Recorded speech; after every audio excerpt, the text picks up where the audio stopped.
Olá, estudantes do Formação de Docentes. Nós estamos aqui para mais uma aula, mais uma videoaula a respeito de temáticas da disciplina de prática de formação. Como eu venho já nesta linha, neste início de curso de ano letivo, trabalhar com vocês os conteúdos já passados nos anos anteriores, então uma aula equivale a uma quantidade de aulas que vocês tiveram trabalhado lentamente durante todo o ano letivo. Então, pensem que está condensado tanto no material quanto na aula do Google Meet que eu faço com os estudantes, né, ao vivo, sincronizada, e eu tento dar uma pincelada para aqueles que não puderam participar da aula, como forma de reposição de aula, tá? Então, hoje nós vamos falar sobre a diversidade e a pluralidade cultural dentro do sistema educativo. Então, nosso sistema educacional, ele é um sistema diverso, ele é gigantesco, existem diferentes modalidades de trabalho com dentro deste sistema, né? Então, nós vamos ver a questão da educação de jovens e adultos, a educação no campo, a educação indígena, a questão cultural afro-brasileira, mais expressa nos quilombolas, aí a educação especial, a educação inclusiva, ok? São essas as temáticas que eu vou abordar nesta aula.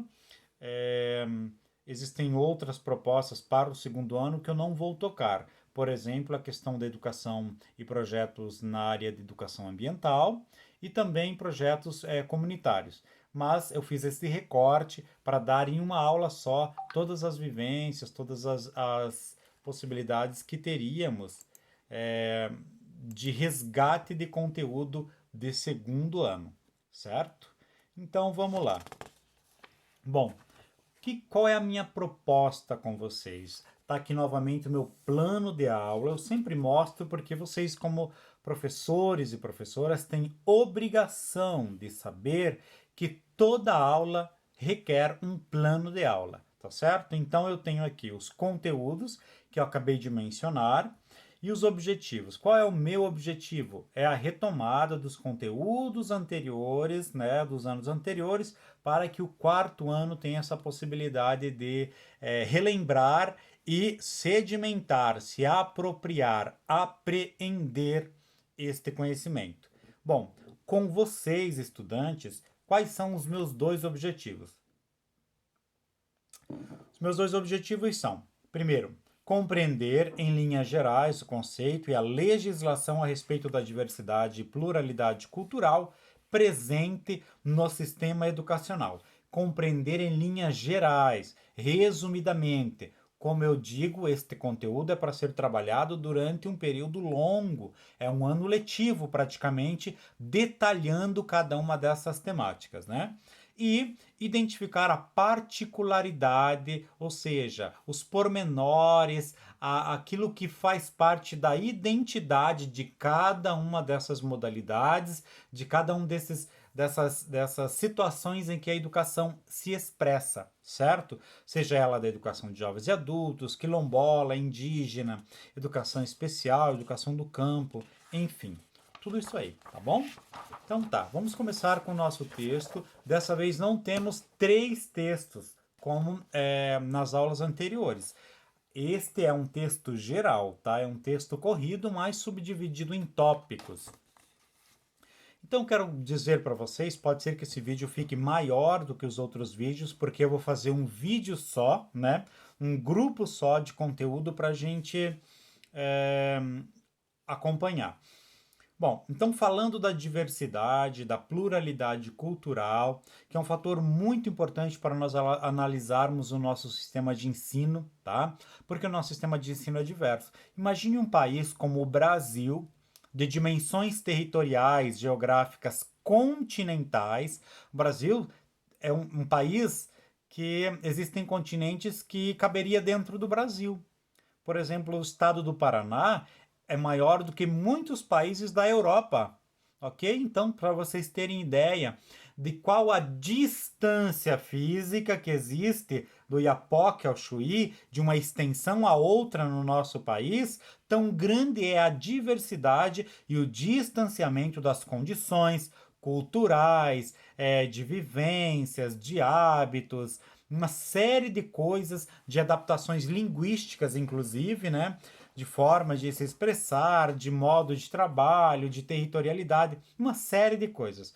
Fora todo o repertório e bagagem que veio com a questão da miscigenação, da imigração, né, do domínio europeu sobre o território brasileiro, dos nativos, dos indígenas, dos negros que foram trazidos, escravizados, da resistência desses grupos. Tudo isso está contemplado, né, nessas diferentes modalidades em que a educação obrigatoriamente precisa atender. Nós temos a LDB, né, a última de 1996, inclusive do ano em que eu entrei no formação de docentes, hein, como estudante.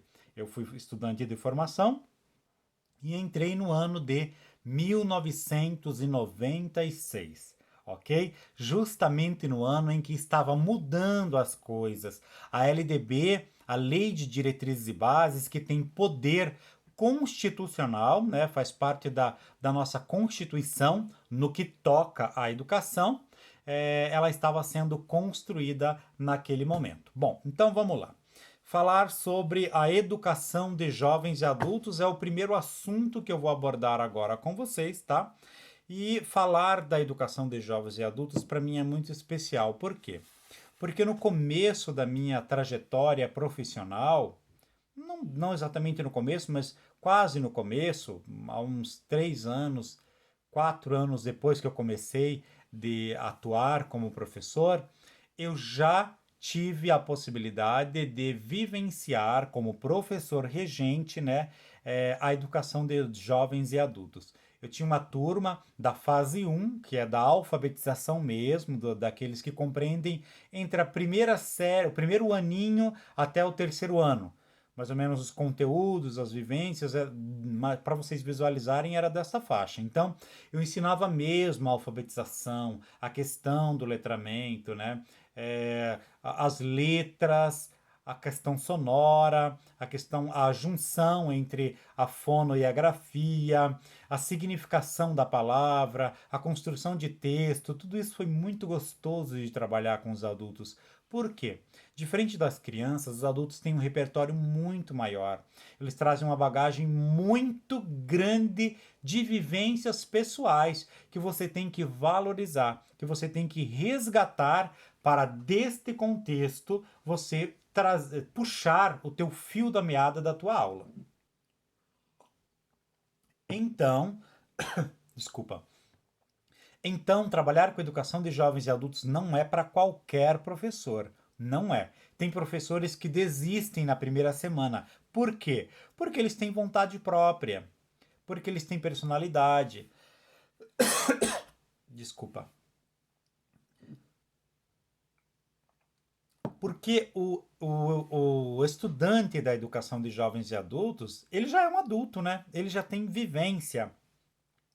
E pode ser que ele não goste do professor. Pode ser que ele não crie vínculo com o professor. Isso é um assunto bastante sério, né? Porque o professor ele precisa ser aceito pela sua turma, certo?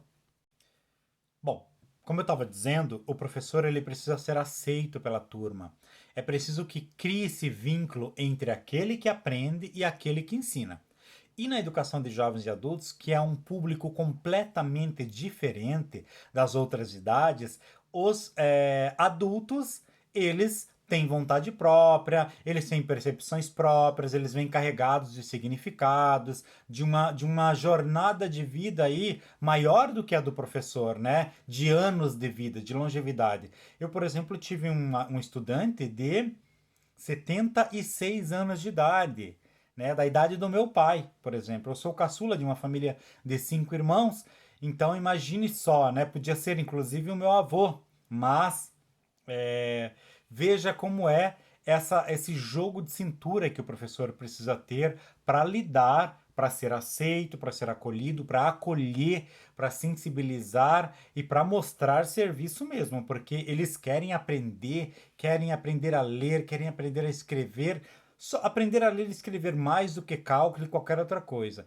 Eles têm inúmeras motivações próprias, né, que nascem do seu desejo de ser alfabetizado, para ler a Bíblia, para ajudar na comunidade, para melhorar o emprego, para fazer um curso, para tirar carteira de habilitação, ou seja, né? Então a educação de jovens e adultos é um universo muito especial, né? Eu estou me delongando muito porque se eu tivesse que dar uma aula sobre EJA, eu poderia ficar o tempo todo aqui, 5 horas falando e ainda não se esgotaria essa temática, né? De tanto que eu gosto deste assunto, né? Desse grupo. Então, a educação de jovens e adultos, eu volto a fazer uma observação aqui que vocês podem corrigir aquelas pessoas que falam de modo equivocado. Não é o EJA, porque não é o ensino, é a educação. O artigo sempre combina com o substantivo. Então, é a educação de jovens e adultos, não é o ensino de jovens e adultos. E muitos professores, inclusive que atuam nessa área, têm dificuldade com essa questão de artigo, né? O, a, enfim. Bom, passado isso, quero dizer para vocês que a educação de jovens e adultos para o ensino fundamental é aquela que se destina a jovens a partir de 15 anos de idade, ok? Precisa ter 15 anos de idade completo para se matricular na educação de jovens e adultos, tá?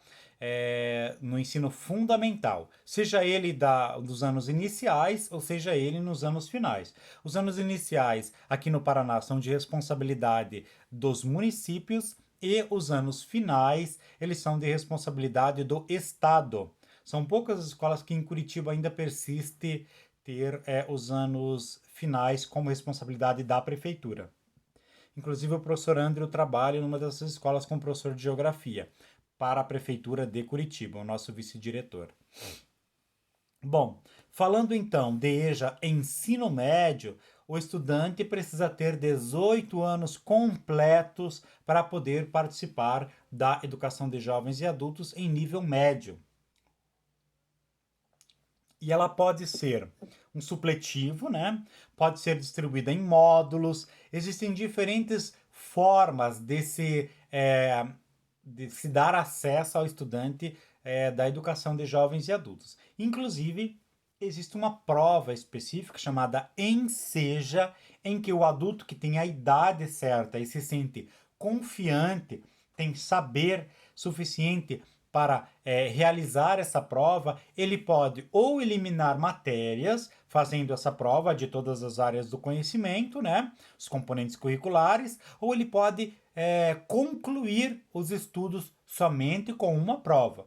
Mas não é uma prova simples, não é uma prova fácil, você tem que ter determinados conhecimentos para poder chegar lá e fazê-la, né? Normalmente eu aplico provas para estudantes especiais, estudantes autistas, com dislexia, qualquer tipo de transtorno e laudo, né, que é referendado no edital das provas, tanto para o Enem quanto para o Enseja, e concursos também, eu atuo como ledor e transcritor. Uma das funções aí, né? Bom, então para ensino médio, educação de jovens e adultos, mínimo 18 anos para se cursar. Agora vamos falar um pouquinho da educação do campo. Eu também tenho uma experiência com educação do campo, porque eu venho de uma cidade do interior, uma cidade rural, né, no interior do Paraná, e lá eu estudei numa escolinha rural. A escola se chamava Escola Rural e Municipal Getúlio Vargas, né, o presidente Getúlio Vargas.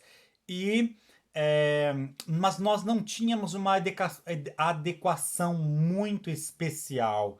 Era mais uma forma de escola no ambiente rural, mas com as características de uma escola urbana. Porém, era multisseriada, nós tínhamos uma série de dificuldades aí daquela educação do passado, né?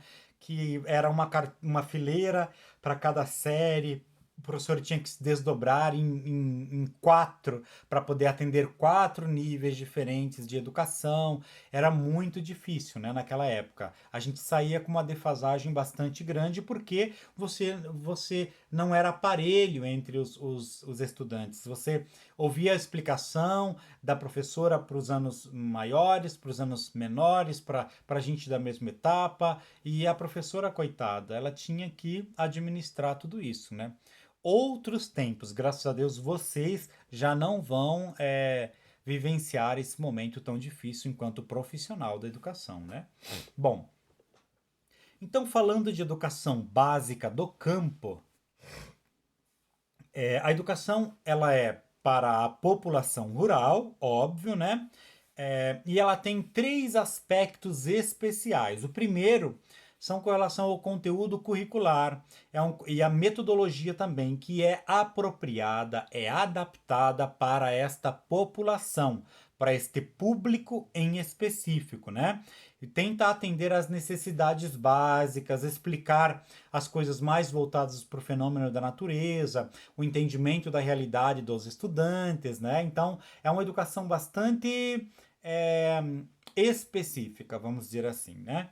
Depois, o segundo é a organização escolar própria, que inclui a adequação do calendário escolar, né, respeitando as fases de colheitas, os ciclos agrícolas, a questão de condições climáticas para o acesso à escola. Como, quando a gente fala de espaço rural, eu posso pensar em moradias muito distantes umas das outras, não é como uma cidade, né, de ambiente urbano que tá tudo ali pertinho, a escola tá na mesma quadra da minha casa, não, eu tenho que às vezes atravessar um lago, atravessar um rio, né, sei lá, vir de transporte, outro tipo de transporte diferente até chegar à escola, e isso leva um tempão. Eu caminhava uma média de meia hora para chegar até a escola. Eu subia um carreador, um caminho e ia sozinho com a minha mochilinha, chegava lá na escola,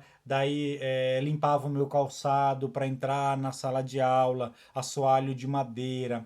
Depois tinha o horário do recreio, né, o alimento que a gente comia. Depois eu voltava, às vezes eu ficava no trabalho, no campo com a minha família, com os meus pais, deixava o material ali mesmo, nem passava em casa para trocar de roupa. Tinha uma série de coisas assim que a gente vivia na educação rural. Mas a minha foi uma educação rural mais leve e existem situações de espaços rurais ou comunidades ribeirinhas, aqueles que vivem à margem dos rios, que são muito mais complexas. Que as crianças viajam e viajam e viajam, ou até mesmo fica a semana toda naquela comunidade da escola e só volta para casa no final de semana. São inúmeras as condições da educação e a diversidade, né? Bom, então vamos lá. Vou passar um pouquinho para a educação indígena agora, falar sobre a educação indígena. Então, a educação escolar indígena, ela é um tipo de educação bilíngue, né? Então, primeiro, a educação na língua nativa daquela comunidade, depois a língua portuguesa, como se fosse uma língua estrangeira que os índios estão aprendendo, né? Para se comunicar com o mundo exterior. Então, veja, é uma perspectiva diferente. É como se eles fossem uma ilha dentro de um oceano gigante, que é a linguística, né, o idioma da língua portuguesa. Eles são uma ilhazinha lá. Eles vão aprender no território nacional em que a língua oficial é a língua portuguesa como se fosse uma língua estrangeira. Entenderam? Parece complexo, né? Mas é só para vocês terem ideia. Então, as comunidades, elas têm normalmente, e o ideal é que o professor seja nativo, faça parte da comunidade, porque essa pessoa vindo de lá, tendo a formação nas universidades, que tem cotas, né, para as etnias indígenas, e negros também, tudo isso. Mas, enfim, de todas as maneiras, eles vêm e voltam para a comunidade com determinados conhecimentos e ensinam os seus iguais. A aceitação do conhecimento, da linguagem, a forma de perceber as vivências são muito próprias, né, se você é parte daquela comunidade, né? Então, pertencente àquele ambiente.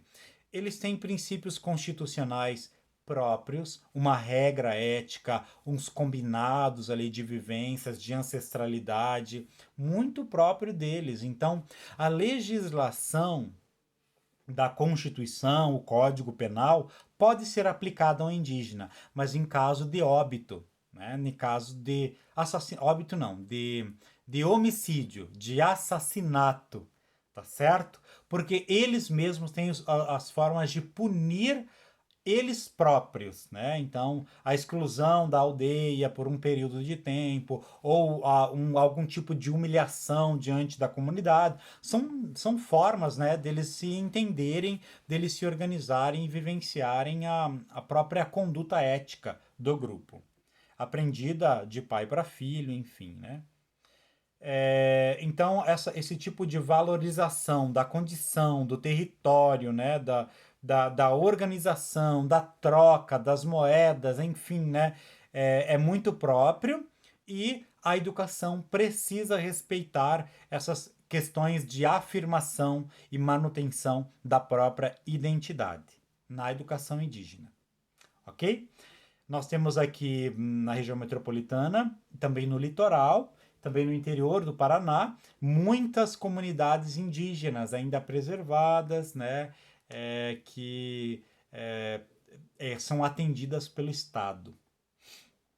Vamos falar agora então dos quilombolas, né, as comunidades de negros, né, que ficaram isoladas em determinado momento histórico no nosso Brasil. Então, também existe na região metropolitana comunidades quilombolas, né? E essas comunidades elas são atendidas lá mesmo onde elas moram, tanto a comunidade indígena quanto os quilombolas recebem o professor para atender lá. Quando é uma pessoa fora da comunidade, né, vai e atende lá na escola. Não é que vai um ônibus e pega esse pessoal e traz para o ambiente urbano ou outros lugares de vivência fora da sua própria cultura. Isso seria um erro gravíssimo de cunho antropológico, né? Que seria bastante devastador para eles. Então, eles merecem ser atendidos no seu próprio território, na sua própria condição, enfim, né? É uma forma de preservar essa questão da territorialidade. Tá, então, existe, com relação aos quilombolas, todo um ajuste na proposta curricular, no projeto político-pedagógico, que considera uma série de perspectivas, né, daquela realidade deles. Então, tenta preservar a memória coletiva daquele grupo, as questões das línguas remanescentes, das línguas africanas, das palavras, do linguajar, do uso comum, né, de determinados dialetos próprios deles. A questão também do marco civilizatório, né, das lutas, da resistência daquele povo, das tecnologias e formas de produção de trabalho que eles organizam entre si, também as práticas culturais, o acervo, o repertório oral, ou escrito, se tiver, né? A questão dos festejos, dos usos, do patrimônio, das tradições e territorialidades. Tudo isso faz parte desse universo próprio da comunidade que obrigatoriamente precisa ser respeitada e preservada, ok? Então a educação quilombola ela tem essa dimensão tão particular, tanto quanto a indígena também, né? Mas a indígena tem algumas questões por ser nativo, por ser um grupo, né, que fica lá isoladinho, e os quilombolas têm outra vivência de resistência bastante arraigada na cultura deles, porque foram fugitivos do sistema escravocrata brasileiro, né? Do nosso processo colonial. Ok. Então tá, agora a gente vai falar um pouquinho sobre a educação especial, né, que é o último tema desta aula. O vídeo está ficando bastante extenso, já estou vendo, mas eu vou tentar ser um pouco mais breve, tá bom, pessoal? Bom, então a educação especial é uma modalidade transversal, ela perpassa diferentes níveis, desde a educação infantil até a universidade, né? A educação especial atende o ser humano, né? O indivíduo que porta ou que tem temporariamente ou permanente aquela condição específica, ok? Bom, então o público-alvo da educação especial, da educação inclusiva, são as pessoas com deficiências, seja ela questão em algum órgão de sentido, seja ele qual for, transtornos globais e desenvolvimento de altas habilidades ou superdotação. A palavra superdotação já está mais em desuso, tá? Eu só trouxe ela no texto porque ela ainda está lá no portal do Dia a Dia Educação, que é da nossa mantenedora da SED. Então foi por isso só que eu trouxe ela para vocês. Mas de todas as maneiras, ela já está sem muita poucas pessoas utilizam esse termo. Bom, então vamos falar agora sobre as altas habilidades.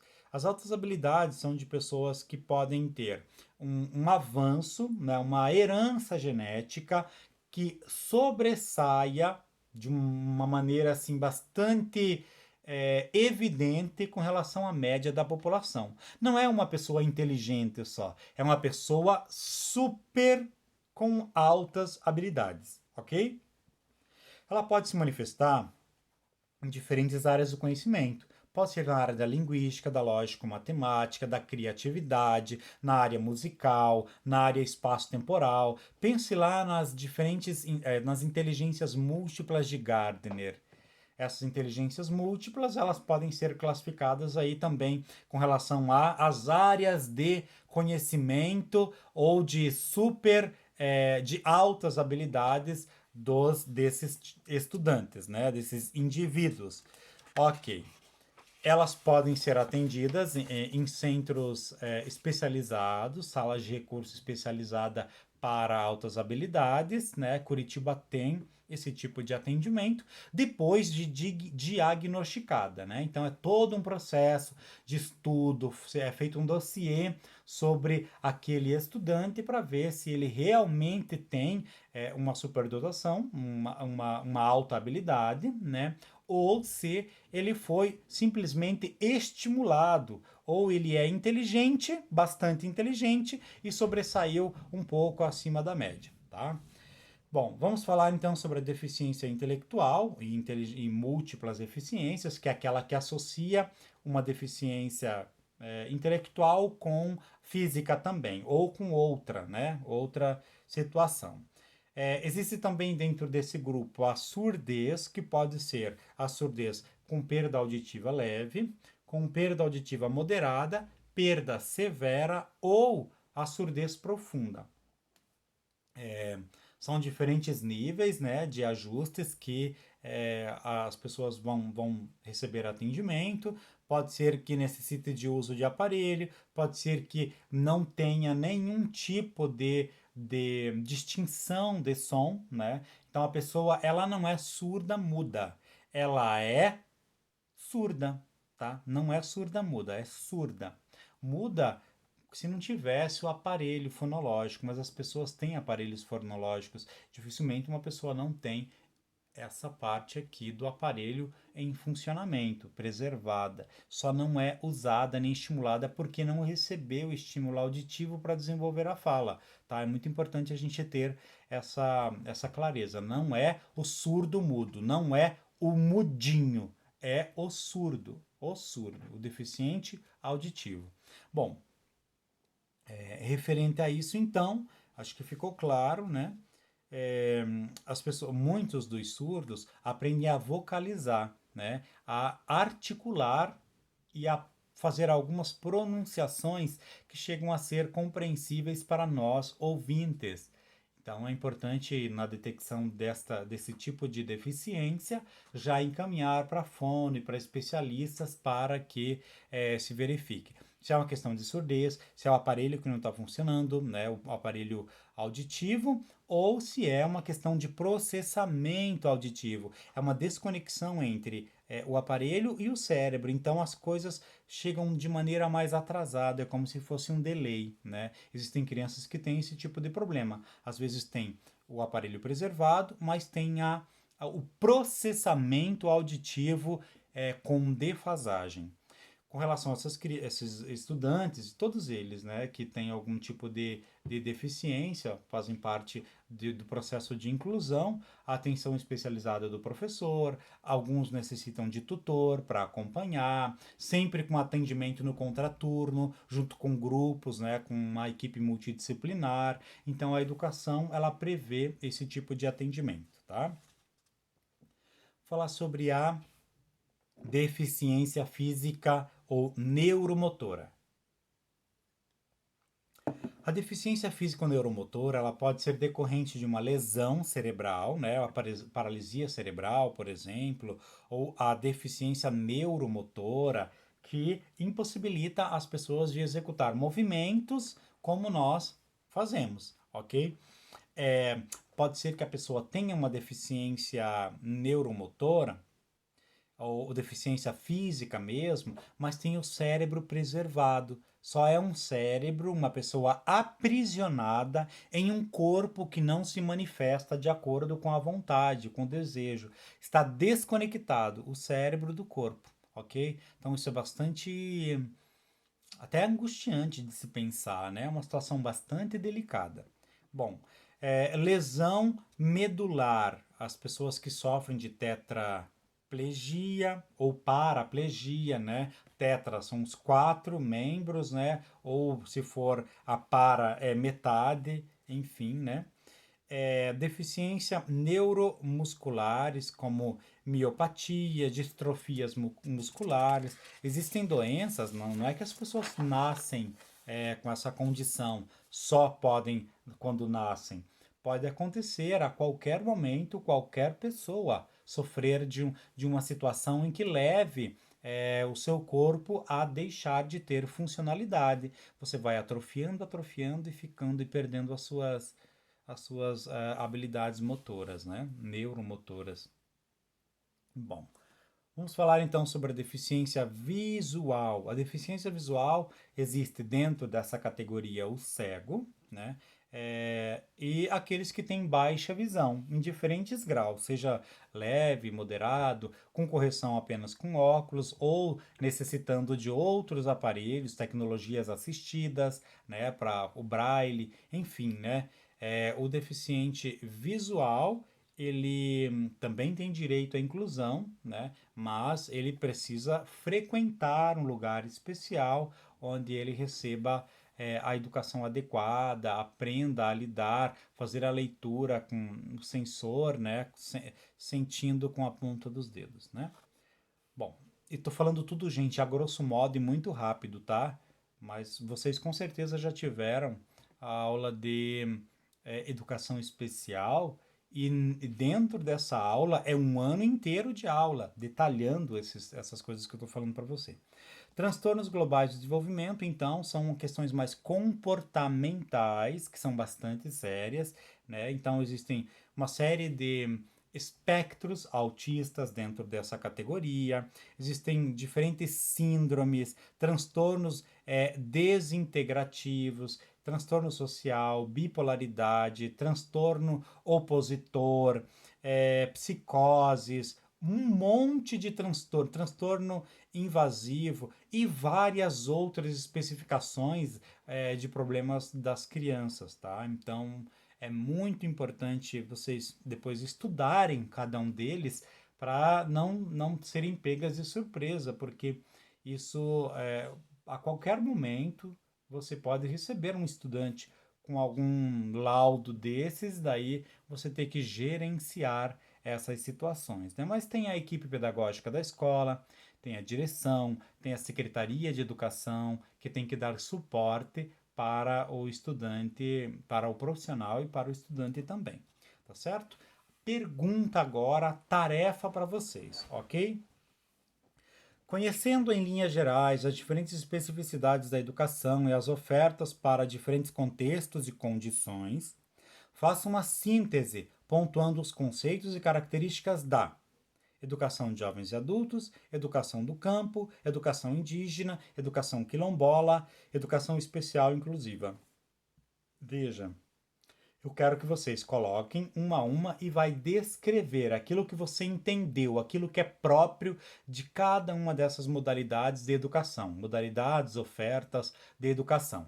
EJA, o que é EJA? Ah, educação de jovens e adultos que atende pessoas fora da sua idade, etc e tal, funciona da seguinte maneira, E educação do campo, da mesma maneira. Então, não está em formato de pergunta, desculpa, não está em formato de pergunta, está mais em formato de relatóriozinhos por tópicos. Tá certo, pessoal? Então, olha, já vou postar o vídeo para vocês acompanharem e bom trabalho para cada um de vocês. Um grande abraço, me coloco à disposição para tirar as dúvidas no. Pode ser pelo Google Classroom ou pode ser pelo WhatsApp mesmo, tá? Um abraço e tchau, tchau.